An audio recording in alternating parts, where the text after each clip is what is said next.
মানুষ সেখান থেকে চিকিৎসা নেবে।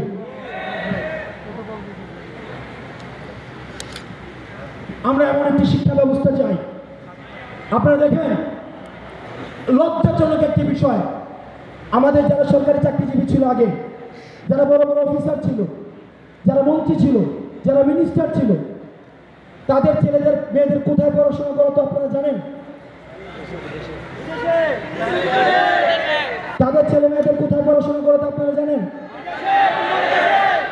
চিন্তা করেন আমাদেরকে কি পরিমাণ বেকুব পেয়েছিল। তারা যেই সার্ভিসটা আমাদেরকে দিত, কিন্তু এই সার্ভিসটা নিজেরাই গ্রহণ করতো না।